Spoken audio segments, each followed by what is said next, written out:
Hello dear students, welcome to this video lecture from Army Public School, Delhi Cant. This is your host Monica Rana from Biology Department. This video is on the topic Nutrition in Human Beings from the chapter Life Processes of class 10th. So let's begin. Children, we all know that each organism is adapted to its environment. The form of nutrition depends upon the type of food as well as how it is obtained by organism. For example, deer gets its nutrition from grass and lion in turn feeds on deer.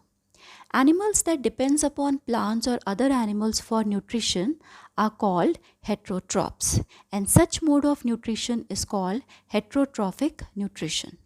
Thus, heterotrophs depend on autotrophs directly or indirectly for food. The heterotrophic mode of nutrition is further divided into three types: saprophytic, parasitic, and holozoic nutrition. In saprophytic mode of nutrition, the organism feeds on dead and decaying organic matter. The complex food breaks down outside the body before consumption. For example, fungi. In parasitic mode of nutrition, the organism obtains food from the host without killing it. For example, tapeworm and mosquito. But in most of the organisms, the complex food is obtained as a whole and is digested inside their body. Such mode of nutrition is known as holozoic nutrition. For example, human beings, amoeba, and paramecium. The holozoic nutrition involves 5 main steps: ingestion, digestion, absorption, assimilation, and egestion. Ingestion is the process of taking in food. Digestion is the process of breaking complex food substances into simple molecule. Absorption is the process of absorption of digested food. Assimilation is a process of utilization of digested food for energy, growth, and repair. Egestion is a process of removing undigested food from the body.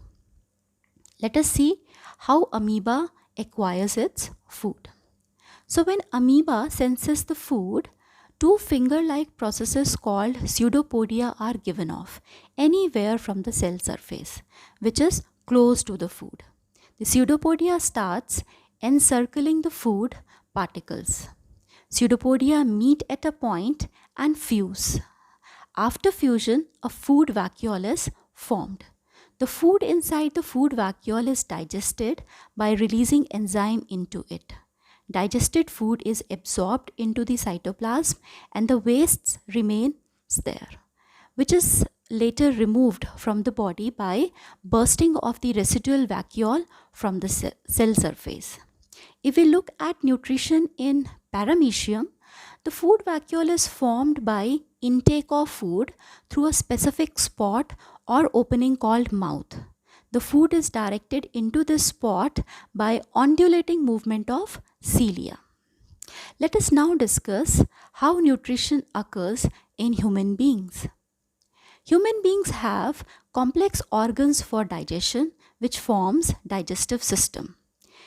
In digestive system, the food is broken down into simpler form and waste is removed. This process of breakdown of complex food material into simple form is called digestion. Digested food is absorbed and energy is used to perform various activities. Let us study human digestive system. The human digestive system consists of a long tube-like structure called alimentary canal or digestive tract. It is 9-meter long muscular structure. It is coiled at certain places because of its length. It starts from mouth and ends at anus. The anterior-most part of alimentary canal is called mouth. It is the opening which is bounded by upper and lower lips. Mouth opens into cavity called buccal cavity. Teeth and tongue are the associated structures. Teeth helps in masticating and chewing the food, and tongue helps in mixing food with saliva and swallowing the food. Esophagus is a long connecting tube which connects throat and stomach. It helps in conducting food to the stomach. Stomach is a bag, J-shaped structure. It churns the food and mixes the food with digestive juices secreted by the gastric glands present in the stomach wall. Stomach wall has sphincter which regulates the movement of food into small intestine.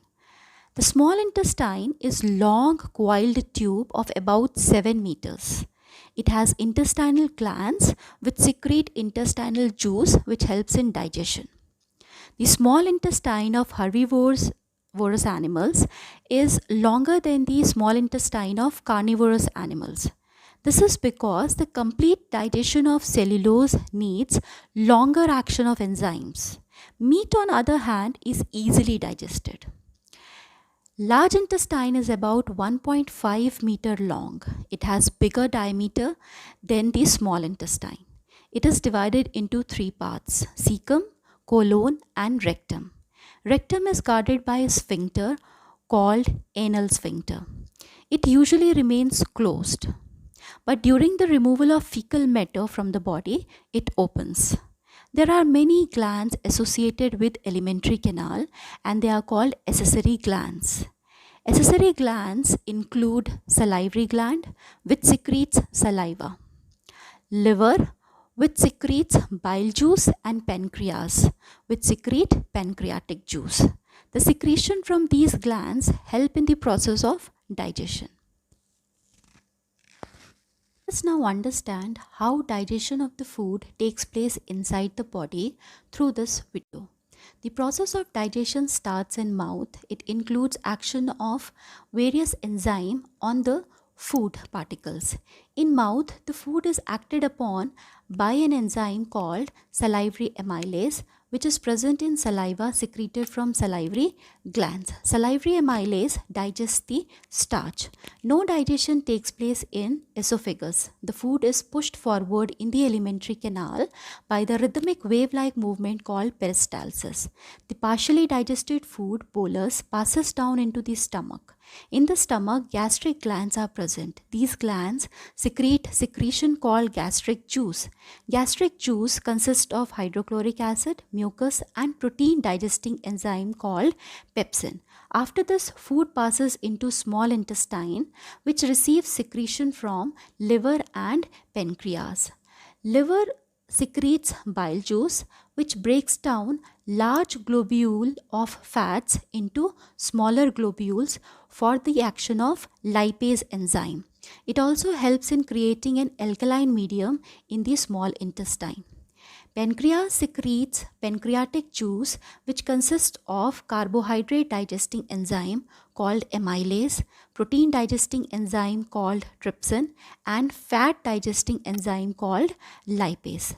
The small intestine also has intestinal gland which secretes intestinal juice. Intestinal juice consists of enzymes to digest proteins, carbohydrate, and fats. Complete digestion of food takes place in the intestine. The small absorbable molecule diffuses through the walls of small intestine. The internal wall of small intestine has millions of finger-like projection called villi.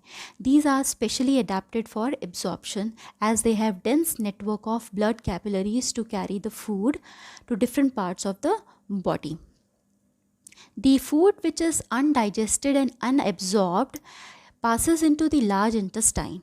Large intestine absorbs water, and the remaining semi-solid waste called feces is passed into the rectum. It is then expelled at intervals through anus. After this video, I think nutrition in animals is clear to you children. Thank you and take care.